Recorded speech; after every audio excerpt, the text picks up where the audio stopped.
Ladies and gentlemen, welcome back to the latest installment of the Thank You Bro podcast. I'm your host, Ryan Galloway, here with Will Glover. Will, say hi to the people. Hello. All right, well done. Yeah, well, see, we got you like that one. Yeah, I did that last week too. I know what you're doing. Well, we got a good slate of topics this week. We're going to start out with the MLB and give you a little bit of a postseason prediction as well. We're going to talk some NBA and college football, and then round things out with some NFL. Should make for a great episode, so stick around after the break. After the break? All right. Yeah, this is where you're going to put in the... Where does the ad... Where are we getting this ad from? Do you have a sponsor? No? Yeah, all right. I do. Your silence is... Oh, okay, you do have a sponsor. Go ahead. I do have a sponsor. Explain that one. Well, yeah, Go ahead. we'll just include it. We'll just include it later, and then it'll be like, oh, that's the sponsor. It's like, it's awesome. Oh, okay. So yeah, I gotta write that down. It's dramatic effect. Sponsor. Okay. Well, because the whole, the show, you want to talk sports. You want to talk sports, right? And that's what people are here for. But I think the presentation and the showmanship is such a huge aspect of this. I mean, you're just adding like at least 45 minutes on video editing. At least. That's fair. This is okay. Well, on then me. let's just carry on. That's fine. I'll find an ad. It's we can just carry on. No, it's fine. Okay. As long as I'm feeling like a valued member of this show. I mean, you're happy, I'm happy, right? No, you're right. No, it's okay. I believe that you're. I believe that you should be valued as a 50% owner, maybe 49% owner of the Thank You Bro podcast. So, also, we need to start looking into NHL because I do want to talk about that. We need to start. Sharpen up on that, but not this time. I'm not ready for that. In 2 days, I can wear my new 100th anniversary Boston Bruins jersey. It's gonna be awesome. Horrible, miserable. Did you at least get the authentic? I did get the authentic. I spent the extra money. Okay. So I'm excited. Yes, it's worth it. It is worth it. Good. All right. Well, not good for the team, but good you got an authentic one. Those are cool. All right. So starting into the MLB season, I know we haven't talked about it very much. I just want to kind of give a little review first off, because we haven't talked about it much, and I feel like our viewers don't really, or our listeners don't really pay attention to baseball. Personally, as a Cardinals fan, and Ryan, you as a Red Sox fan, it was hard to watch baseball this year. Red Sox were in it longer than the Cardinals were, but it overall just not the most fun season for me personally. I love the new rule changes and everything that they did, though. So baseball overall, plus baseball as a Cardinals and Red Sox fan, 10 thumbs down. But that being said, I want to first discuss the historic season from the Atlanta Braves, something we've never seen before. The Atlanta Braves cheating factory is here in full swing. We already know about the Astros cheating factory and the Brewers cheating factory, but the Atlanta Braves look great. Ryan, I'm not sure if you've paid attention to the Braves very much this year, but just overall, up all the way through the lineup, probably the most complete team in the last, probably since the 2004 Red Sox, I would have to say. Wow. Well, that's a lofty comparison, and I haven't kept up too much with the Braves this year. I know they're winning a lot of games. I know that they've been very impressive. I know that top to bottom, they have great pitching, they have great bats, good defense in the field, obviously competent manager, which is Snickers a good. feeling that you and I don't really know right now, it's okay. It happens. Yeah, for sure. I'm not going to make this about the Red Sox. I could talk for hours about Alex Cora versus the front office, but I won't do that. But we can just carry on. I'm very impressed with the Braves. I haven't seen a ton this year, is my disclaimer, but what I've seen, I've been like, wow, that's a very good team from front office all the way out to the bullpen. 100%. Free Chime Bloom. And I mean, Atlanta front runners. I don't think they make it to the World Series though. I have Dodgers, but that's just my bias. I don't like the Braves. All right, I mean, that's fair. That's not crazy to say. Dodgers been hot, but it'll be a fun postseason for sure. Hopefully, the Astros or Rangers make the World Series. I want to go sneak down to a game maybe. We will see about that. Next on the agenda, I just want to discuss how impressed I am with the Baltimore Orioles, top to bottom. Another team that looks very good. looking for a deep postseason run. Now they have to face off against teams like the Astros. This is taken after the Rays just absolutely just melted down today. So I'm not sure. I'm not really hot on the Rays anymore. So maybe the Astros or Rangers, they look pretty good. Rangers are pretty thin. Of course, Jordan Montgomery is their ace, Cardinals legend right now because Scherzer won't be back until probably mid postseason if the Rangers make it. Rangers just injury riddled, but they're still playing well. Besides that, just disappointing seasons for teams like the Cardinals, Yankees, Red Sox, Mets, Padres, all teams that had postseason aspirations and really just collapsed. It was just disappointing to see, but they'll be back next year. There's a lot of good free agents. Pete Alonso's rumored to be headed to Chicago this free agency, so we'll see. Teams like the Cardinals and the Red Sox, for instance, need a huge arm in that starting rotation. It's just tough to watch. So I don't know, Brian. You know what? I do like hearing your Red Sox opinion. So what do you think? What do you think the Red Sox have to do, because they've tried everything and nothing's worked for them? Well, I think at this point we can say with confidence that Alex Cora will be back for next season. And the big issue with the Red Sox this year, 2021 hid a lot of issues but that were displayed this year. But I think that the main thing that people don't necessarily pay attention to unless you're very close to the team or close to, being a fan of the Red Sox, essentially, is that Alex Cora hated this team. He hated every move that Chaim Bloom made. It was like almost, and I'm not trying to exaggerate here, everything Alex Cora wanted for this team to look like, Bloom did the opposite. Yeah. He didn't get him the pitching he wanted, the depth, the bullpen, sent away all of our good players, all of our veterans. It was such a young team this year outside of Justin Turner, who got a standing ovation at the last game at Fenway. It was his first season with the team, and probably only season, unfortunately. I really liked him on the team, but he was good. He was one of the few bright spots this year. But where to begin?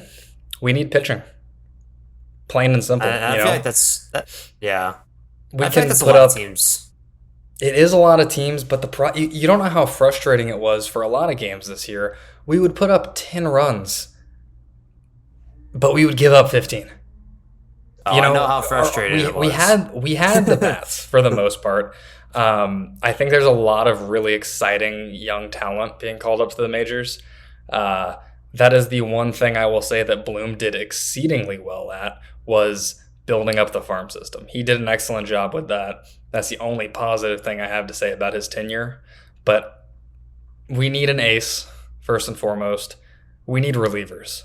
You could have a starting pitcher go 5 good innings and then bring in a reliever to ruin it, or you would try to force something with any of our starters going 6-7 innings, and then that's when the wheels would fall off. They would lose their stamina and they would give up a lot of runs, and then by then it's too late. So that is the primary issue I saw this year that I want addressed. Yeah, that's a fair assessment. I feel like that was a lot of teams. The Mets had the same issue. The Yankees, besides Garrett Cole, had the same problem. The Yankees had problems on everything. Cardinals, same issue. So pitching will be huge. Whoever signs the biggest arms in the offseason will most likely have a pretty good shot at winning the World Series next year. But enough about us being self-loathing Cardinals and Red Sox fans. I want to quickly talk about how rule changes in baseball have really just changed the game in a positive light. We've seen a whole lot of new records. We saw the first 40-70 season ever. Aristeide Uriz, 67 steals, an American League record for a rookie. The bigger bases, the faster pitch clock, the pickoff rules, it just makes baseball a lot more exciting, makes it faster, and honestly, it makes it more enjoyable than watching football at times, because I know, especially if you watch Monday night's game, Seahawks how the last minute of the game literally took 15 minutes. That was unbearable, and I was wanting to get stuff done, but I was focused on that. We could talk about that in a little bit, though, on how that was an unfun game to watch all around. I know it was for you. Sorry, gamblers. Another loss in the fantasy record, but you'll bounce back. This is going to be my therapy later. So real quick, I'm going to kind of, Brian, I'm bumping you out of this, and we already agreed to that. I would kind of take lead on baseball. I'm going to give, and I really screwed up pronunciation there. I am going to give my my award race predictions for all real quick. They're not too many, but some are hot takes. All right, because I factor more than just pure ability. So first off, for American League Cy Young, because I'm just kind of brushing over everything. I said I was going to do a baseball podcast earlier, but I didn't. But anyways, American League Cy Young, I have Felix Bautista of the Baltimore Orioles just closing down every single game pretty much. More valuable than Garrett Cole was to the Yankees. Garrett Cole should be snubbed again for the third time. I know Garrett Cole will win this award, but personally I think Felix Bautista was more valuable to his team than Cole was. Moving on, we have the National League Cy Young, which should go to Spencer Strider. 280 plus strikeouts, 20-5 record. Blake Snell will probably win the award, but Blake Snell never pitched into the eighth, pitched into the seventh like twice or three times, I think. And obviously the Padres suck. So another thing where I believe team performance factors in.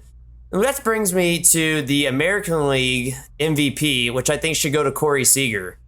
Now, obviously, Shohei Ohtani had one of the greatest seasons in MLB history, but he did not play the last month of September, and he was also on probably the worst team in baseball because of the amount of talent they have.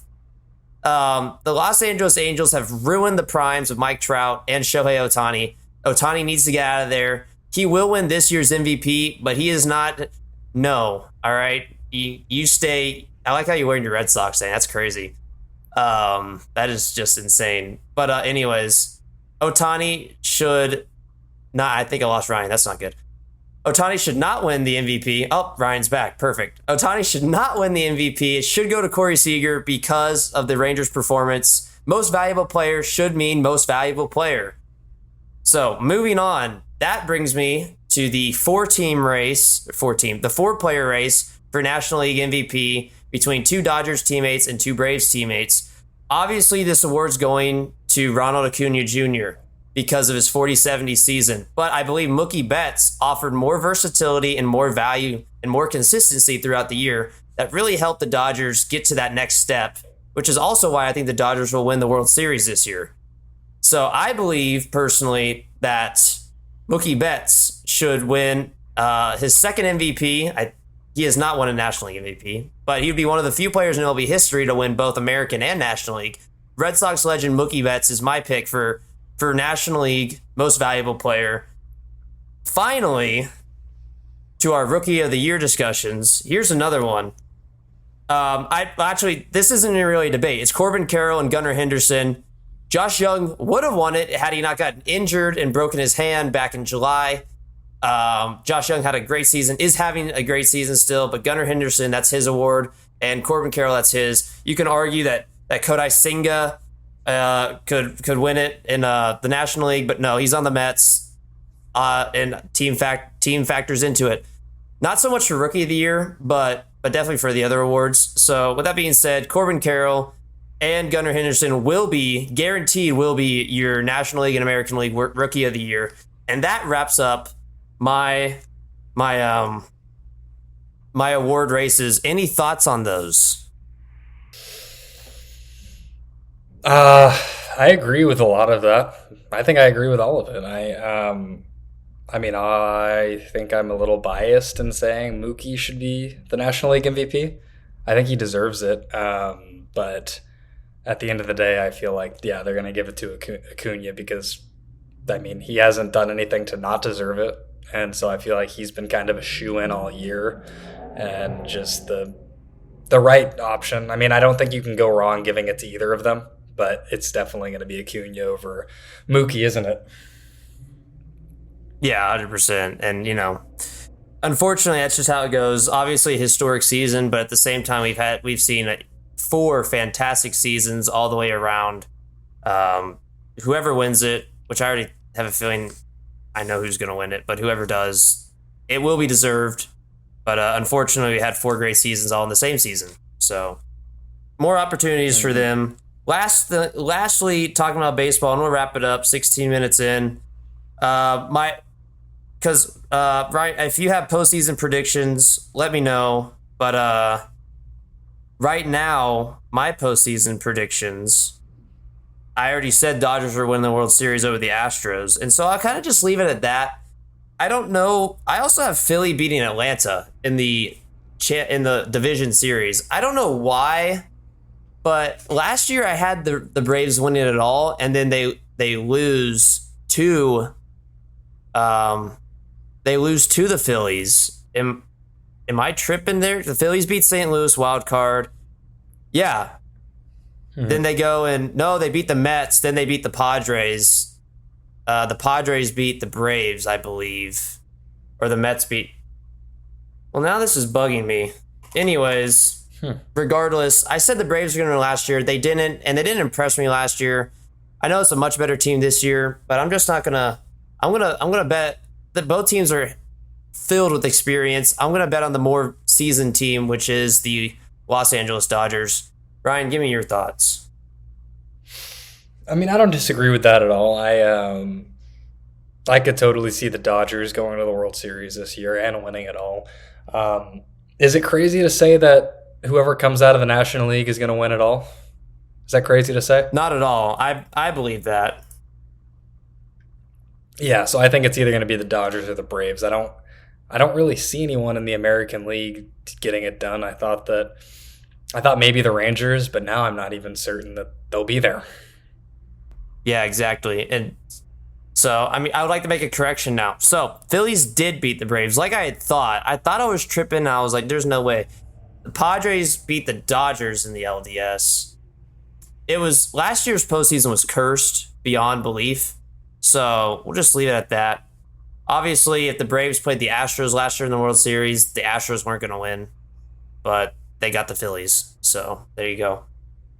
With that being said, that kind of wraps up what I wanted to talk about in baseball, because it's been a while since we talked baseball, and this will be the second to last time we talk about it. I will talk, third to last time, into the World Series, and also when awards happen after the season, I will talk about that.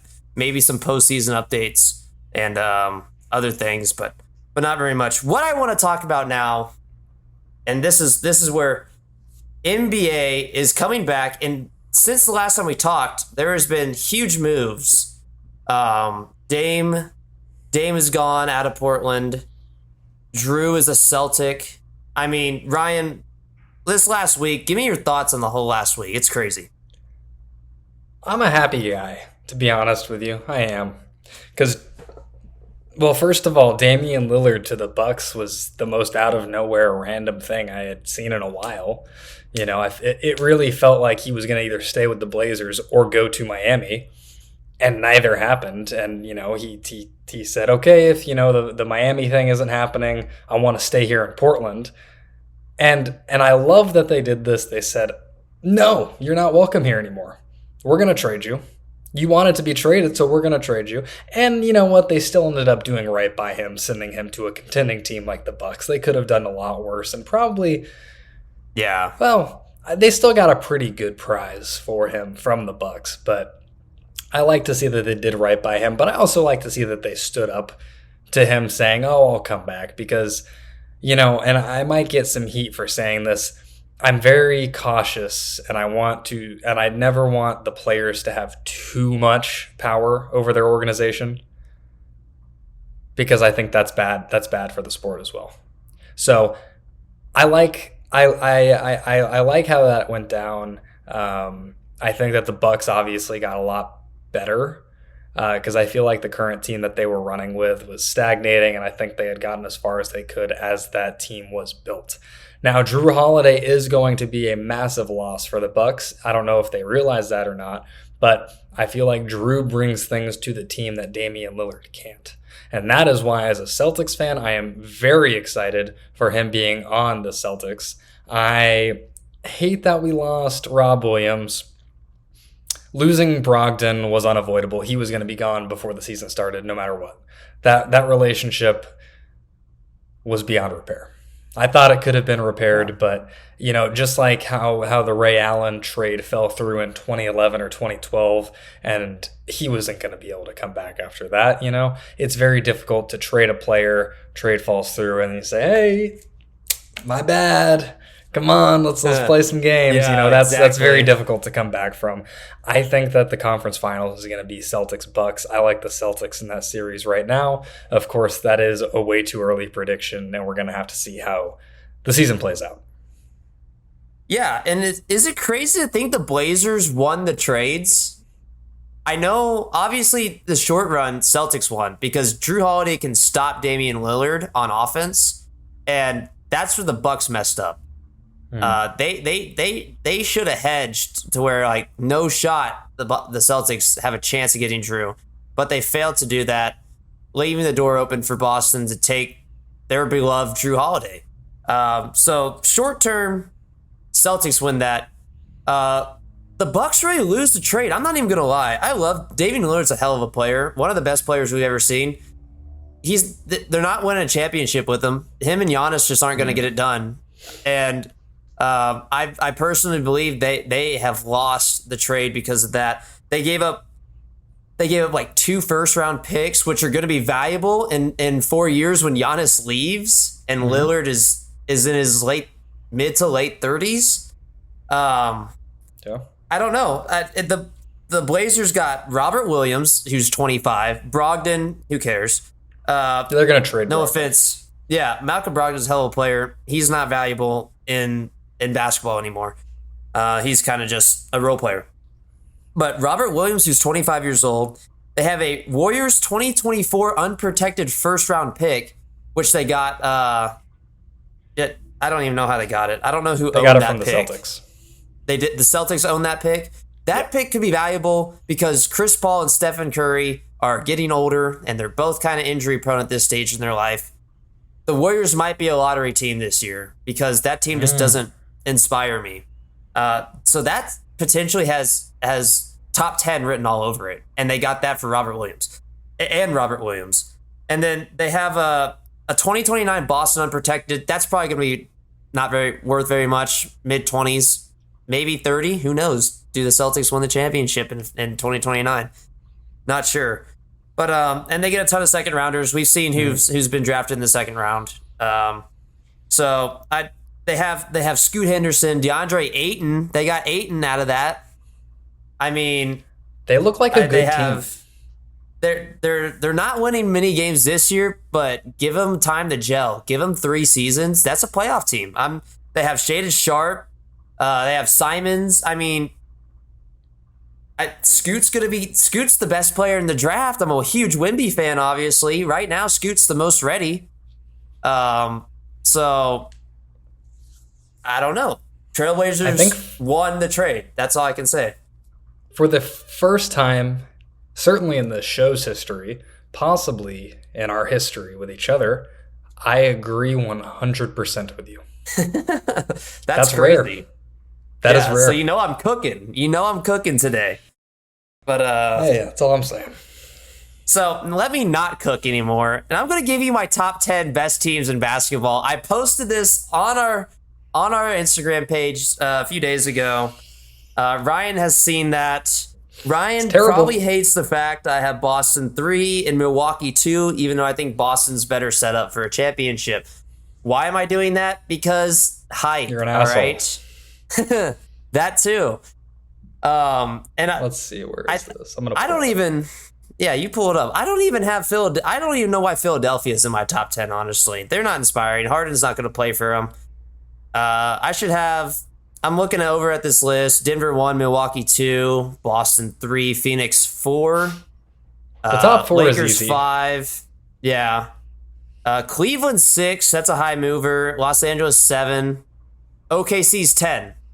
8 and 9 are Sacramento and Philadelphia. Those are, those can be replaced with anyone really. The NBA is rather balanced outside the top four, and to be fair, I don't even think Denver's my number one team anymore. So looking at it, I know they're champions, but it's just like Georgia. Just because they're champions, are you really going to keep ranking them number one? When they have Nikola Jokic, yes, you are going to rank them number one. I mean, it's fair, but we all seen Jokic hates being here, man. When is he gonna just?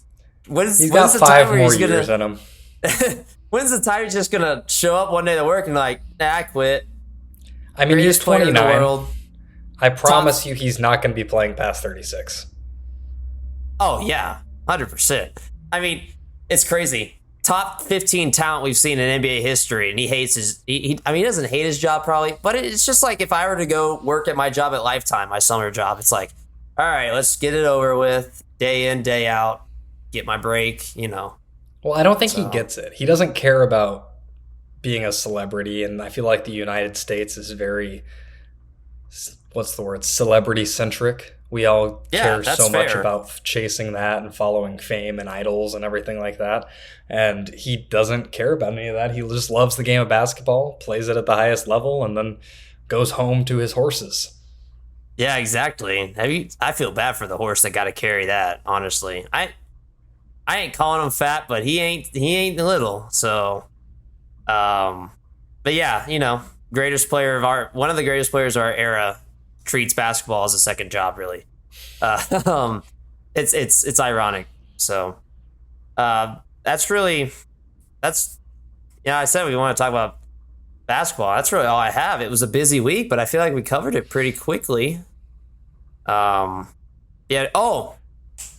was right in front of me the whole time. I saw, this is kind of off cuff here. I saw on, scrolling YouTube, watching YouTube shorts, because that's what I do. Everyone makes fun of me for it. I saw a poll in their prime. Who do you think was better, Dwayne Wade or James Harden? 82% voted Dwayne Wade. An absolute travesty of an opinion. It might be the worst group opinion. 322,000 people voted on it when I saw this last. 82% out of 322,000. So over 250,000 morons thought Dwayne Wade had a better prime than James Harden. Ryan, go ahead and set the record straight. Well, let me preface it by saying that Dwayne Wade was no slouch. He was, especially before his injury, 05-06, he was phenomenal. He was incredible. Yeah. Both sides of the ball. I obviously didn't watch him back then, but I know ball. I'm familiar with his game. James Harden and what he did in Houston, Texas was the greatest, if not greater, offensive performance by a guard that we had seen since Michael Jeffrey Jordan. The numbers he put up, the stats across the board that he put up. I don't care about defense. He didn't need defense, and he still played pretty decent defense. It was just popular. Yeah, he wasn't bad. Yeah, exactly. I don't care about Russell Westbrook's triple-double average. James Harden was putting up 60 and 70-point performances on a nightly basis and winning. And putting his teammates in positions to win. The Houston Rockets organization failed him. He has one MVP. He should have had 2. And he should have had at least 1, maybe 2 championships. Chris Paul failed him. Daryl Morey failed him. That entire organization let him down. Poor Dwight Howard. Yeah, Dwight Howard's scapegoat for it all. But, in his 3-year prime, this is what he averaged from 2017 to 2020 in Houston before everything when it hit the fan. 34 points a game over a 3-year period. 34 points a game, 8 assists and 6 rebounds on 2 steals and a block per game, while shooting 36% from 3 and having an effective field goal percentage of over 54%. I mean, that's in a league of its own. if that's not one of the most dominant 3-year periods in NBA history, I don't know what is. And I know you have to give Harden the MVP or Westbrook the MVP during his triple-double season because that was historic in itself. But you're right. He should have 2, maybe 3. He should have won MVP in all 3 of those years. Let's be honest here. Yeah. But, I mean, and he was a game away from taking Houston to the finals against the greatest team ever assembled outside of the Dream Chris Paul Team. Injury away. And you have to put that Game 7 performance was pretty bad, missing that record 27 in a row. But besides and people put a huge asterisk by it. It's stupid. Like one performance, I know was the biggest game that he needed to win. It does not. It shouldn't diminish his greatness because of one game that they were probably not going to win anyways because Kevin Durant and Steph Curry were also at the peaks of their careers. Yeah, and I want to talk about this for a second. I want to spend just a minute on this. I know our time is running short, but I hate this narrative that just because a player couldn't win the big one or go to the finals or this or that, that totally negates what they did with the ball, like what their performances were. So you could totally write off players like the one that comes to mind is Tracy McGrady. The only time he went to the finals was riding the bench with the Spurs in the twilight of his career, if you still want to say he had a career at that point. But yeah, Tracy McGrady was electric for years, and his body gave out on him. And then you look at players like, who else? Who else is up there? Patrick Ewing, Charles Barkley, James Harden right now, Charles Barkley. Most people know Charles Barkley on TNT, that he was insane. He was such an incredible player, but he didn't win a ring. And so everybody just totally casts him to the side when you're talking about great players, and it's ridiculous, and it is a tragedy. And I really hope that doesn't happen to Harden, because watching James Harden was absolutely special. 100%. And I feel like James Harden's best shot at getting a ring would probably be going to a team like going back to OKC. Will OKC give up players for him? Absolutely not. But I think his best chance is a place where he can be a number one option in the last probably year or two of his prime. Maybe he can still go. Miami would be a great spot for Harden because Miami doesn't have a true number one scorer. Jimmy Butler, as elite as he is in the postseason, he is still not the number one scorer because he's very inefficient from the 3-point line. And in this game in this era, you need to be efficient, and that's what James. I know we're always like, he's a shot chucker, but James, look at the stats, man. He's still shooting 38% in career from 3-point line. He's still one of the most efficient players in the game when he's on. I think a team like Miami could greatly benefit from him, and they might be able to get him on discount because he's probably going to hold out from starting the season in Philadelphia. Yeah, I wouldn't be surprised if he did. I definitely don't think he suits up for the Sixers this year, and thank God for that. That was a terrible. I mean, no, he definitely doesn't. Not especially after his latest antics. But I could see him. A Houston reunion would be pretty therapeutic for both sides. They have a lot of exciting young talent. There's a lot there to be excited about. And, maybe Harden could take them to the playoffs and kind of be a mentor for that young squad. Yeah. I wouldn't hate him being in Miami either. Jimmy Butler, I think he's a great leader, a great player on both sides of the ball. But, yeah, he doesn't have a 3-point shot. And he's not. I don't think he can be that go-to scorer that puts up 1 million points consistently. So I think that'd be a good fit as well. Yeah, no, you're completely right. And the Rockets are missing Kevin Porter Jr. forever. I'm surprised he hasn't been put on the restricted list till he gets out of jail in 3 years. Pack watch. We'll smoke it. Anyways, moving on. I think we left it good. We did good there. We did right there. Moving on quickly.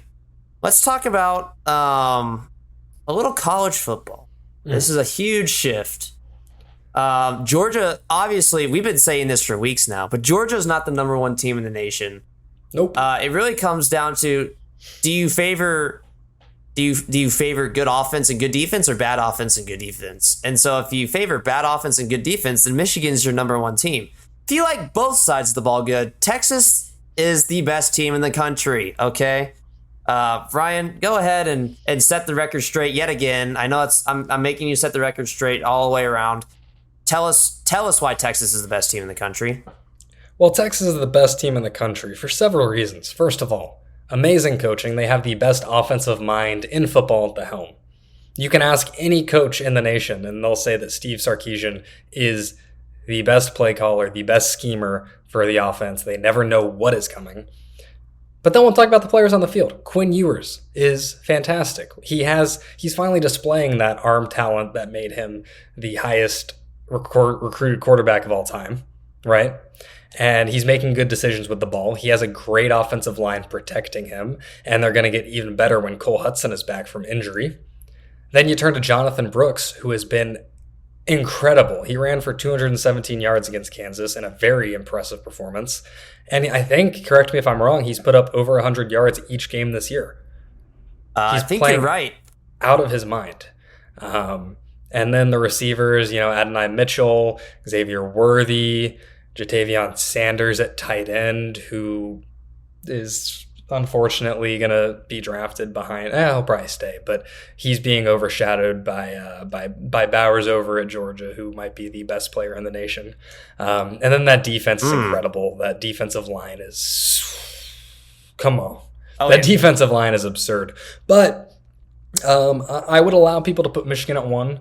I personally would put Texas at 1, but I think we're going to find out a lot more about this team on Saturday when they go to Dallas to play Oklahoma.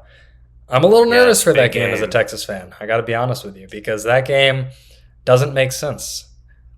OU could go in 0-5. We go in 5-0. Oklahoma could walk out with the win. Texas could go in 0-5 and walk out with the win against an undefeated Oklahoma team. Done it before. Well, maybe not all defeated, but yeah. You get the point. Anything can happen in that game. It's a weird game, but I think it's going to be a really good one. But long story short, yeah, I like Texas. Yep, Texas 6.5 favorites on that game. Throw the lines out. Bet the over on over-under for points. It's going to be a shootout, as it's always been in the past, except for last year. That was a fluke last year. OU just sucked. Just not even for the name. They sucked last year. Yeah, but now they do. So we will see. And this is big implications for a Big 12 title game and potentially a playoff appearance for both teams, really, because they don't really play anyone else. Either team doesn't really play anyone impressive until they got to play each other again. So this is it. Until Kansas this is State. For the playoff. Yeah, and that's pretty sure and that's even in Austin. They're not. Yeah, and they're not on the level that Texas and OU are. Yeah, so this is playoff. This is a playoff game, pretty much. They need to treat it as that. I want to move on. We also learned last week that USC is not as good as we thought. At least you've been saying that. So Ryan, I'll give you your flowers. You've been saying that. I was not convinced. I thought, and I know Colorado's have one of the best offenses in the country. They also have probably the worst defense in the country, and so does USC. So where do USC? I'm not going to bring up Colorado. Everyone's got enough of their Colorado. I love Dion, but where does USC sit in the top 3 in the Pac-12 with Washington and Oregon? Well, I think strictly because of their offense, I think they're above Oregon. I think Washington is the number 1 team in the Pac-12, and that's simply because USC's offense or defense and Alex Grinch. Why does he have a job? Alex Grinch, what does he do? I need to pull up that meme.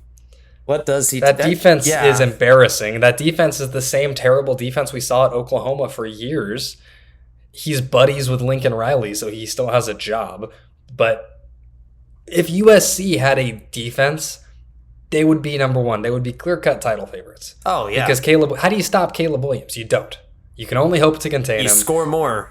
Exactly. That's how you stop him. But this defense is making him throw 6 touchdowns in a game and put up crazy points, which it's a good thing he can do that. But at one point, they're going to meet a team that actually has a defense and might put up more of a fight, and that's when they're going to fall into some issues. Yeah. So, I was really high on USC to start off the year. Not as much anymore. My top 5, as we always bring our top 5s out every week, it's got to be Texas, Michigan, Washington 3. Honestly, I'm a Washington fan now. Penix Jr. is elite. I don't really know who to put 4 and 5, really. Florida State doesn't impress me. Ohio State, sure. You got to put Ohio State there because there's no one else to put there. Yeah. So, it goes, well, I put Georgia at 5. They did not play good at all. That was not a fun game to watch. It probably wasn't a fun game to be a fan of. Going neck and neck with Auburn, which arguably is the second worst team in the SEC, considering Missouri is now ranked for some reason. But, Georgia, do you still think Georgia are title contenders?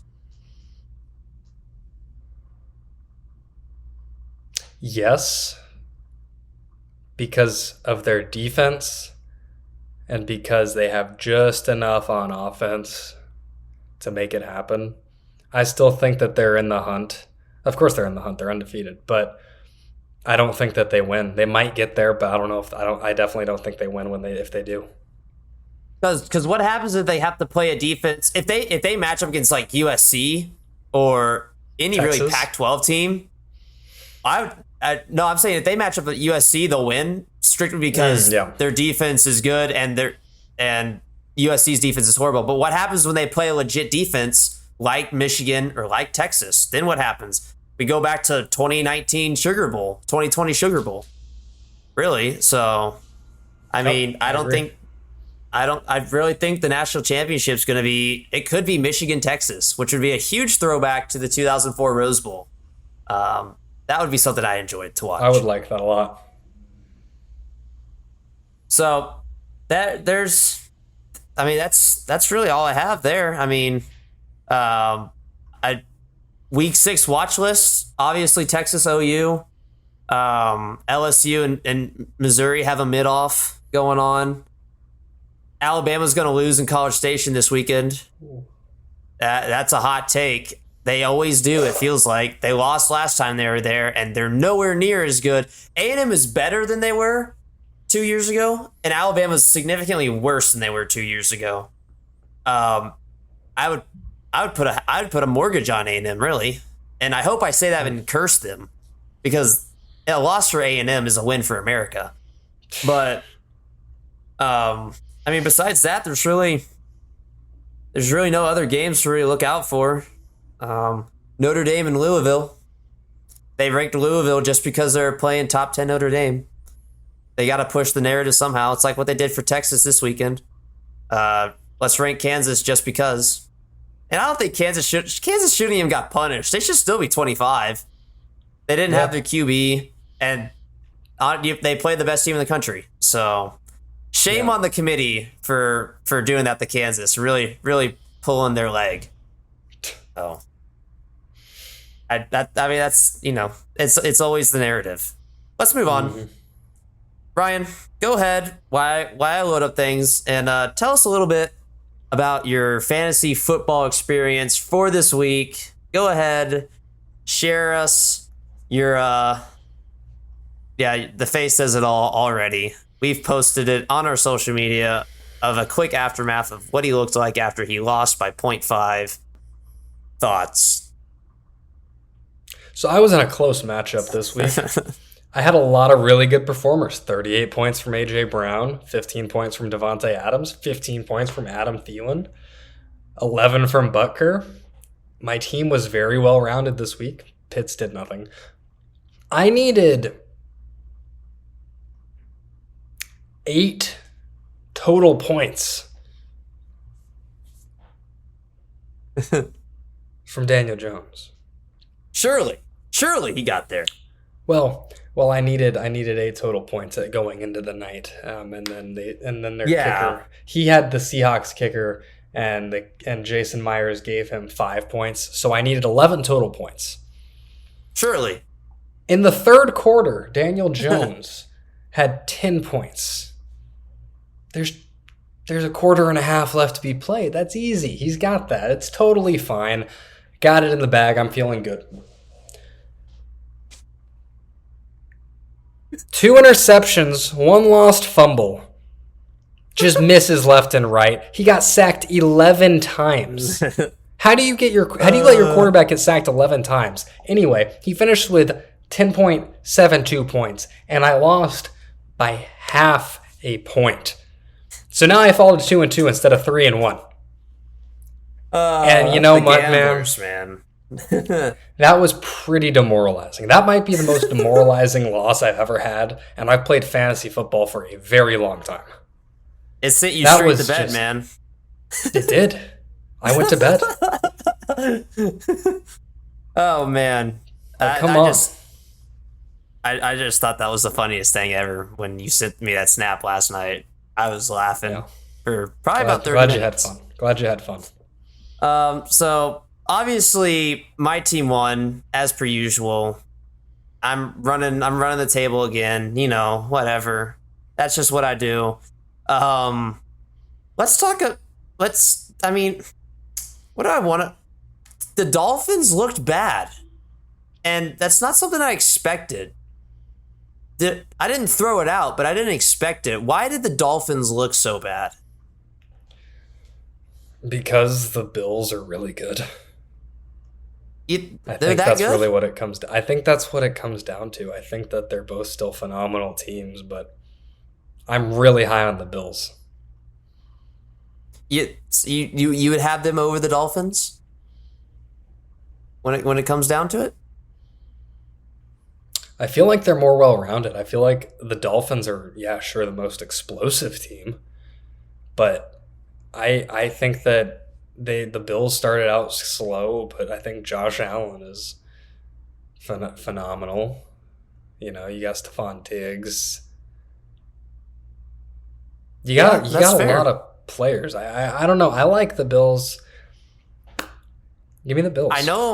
I know you like the Bills over the Dolphins to start the season, but then we saw how the Dolphins came out the gate, and we were kind of...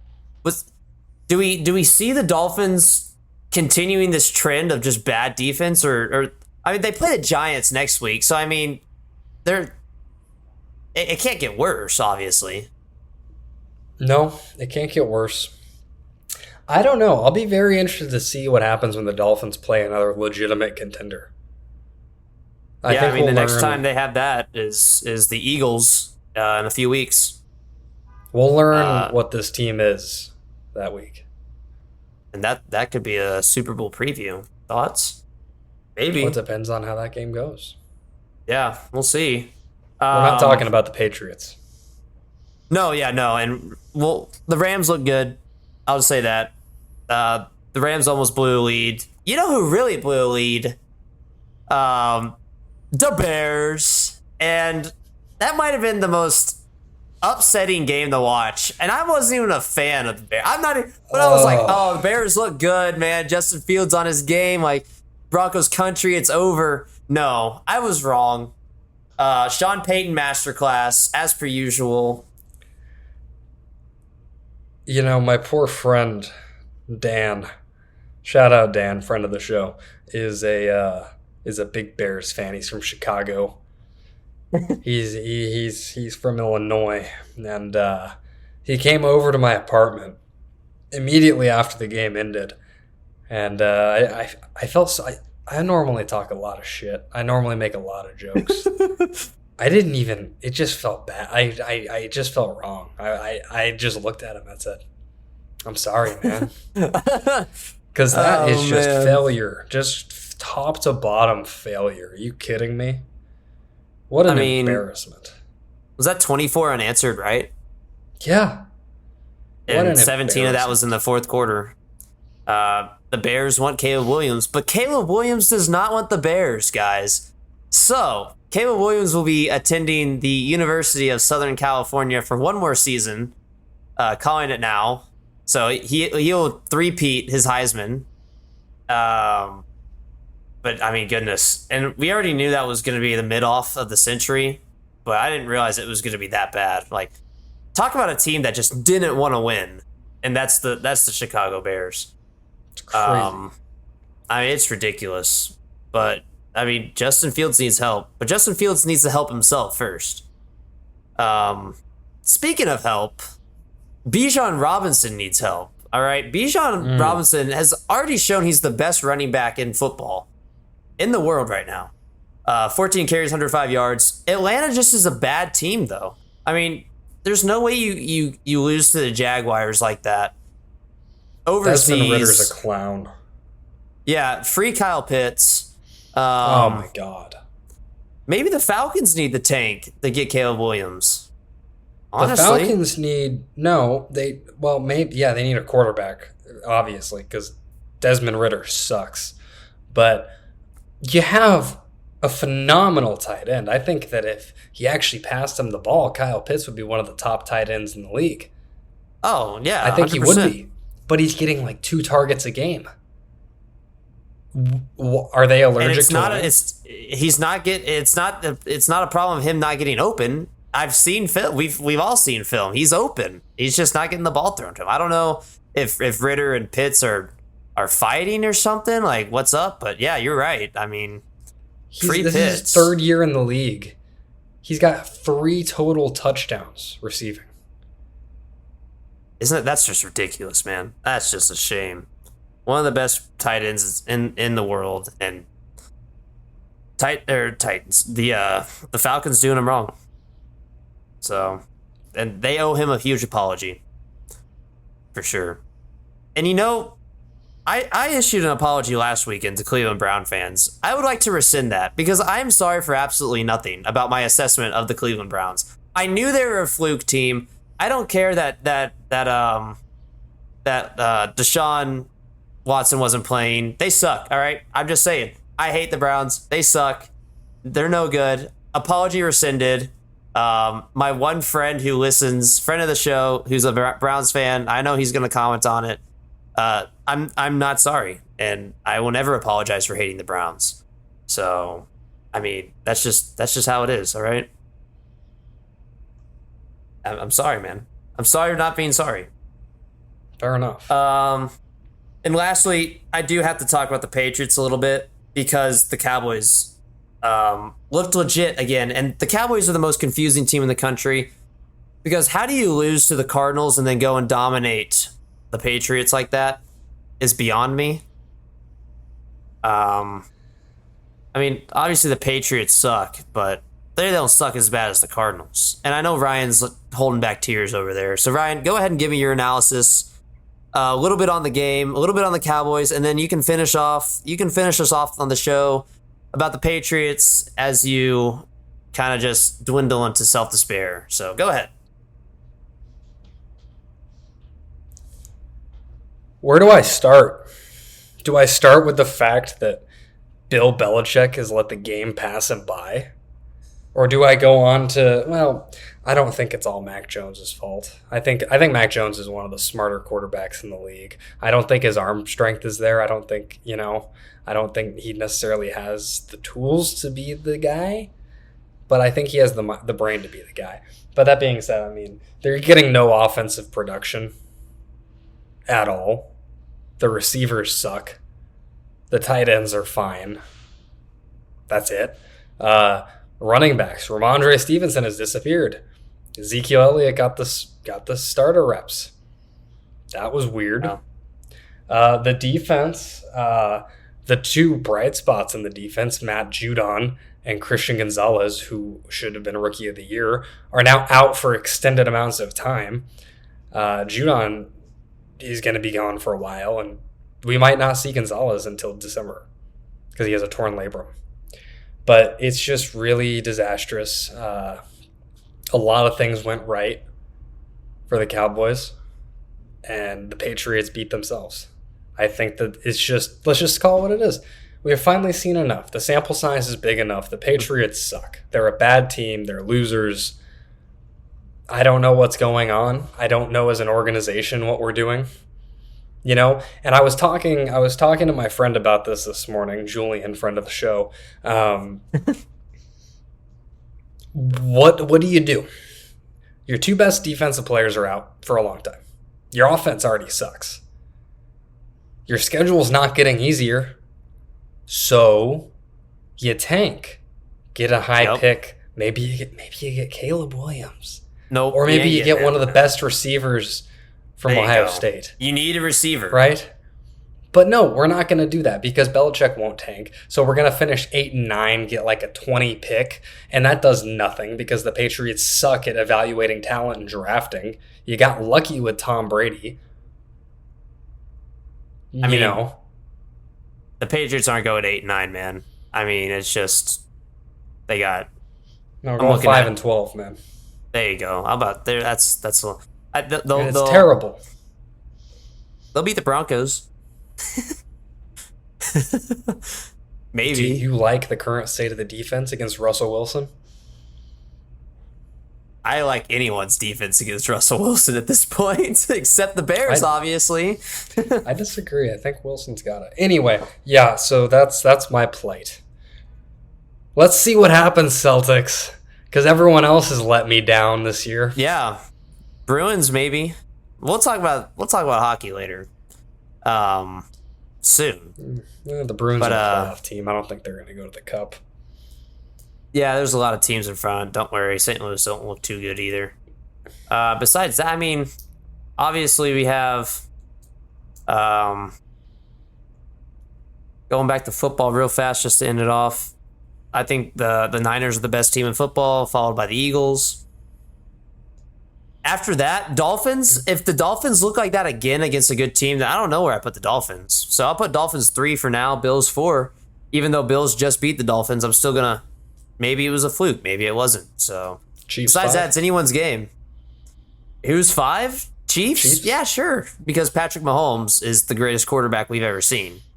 Tom Brady is the greatest winner. Patrick Mahomes is the complete package in a quarterback. Obviously, no one, unless somehow Mahomes wins, what? He needs 5 more? 6? I don't think Mahomes will have a better career, but I think he's obvious. I mean, it's obvious he's the far better talent. Yeah. It Like if you listen to these Tom Brady interviews, he's a psycho. Tom Brady was addicted to winning. He was obsessed with it. Have you seen those clips from that interview he gave recently? He talked about his mentality going into games in the sickest way I've ever heard. Completely different from anything else I've ever heard a professional athlete talk about.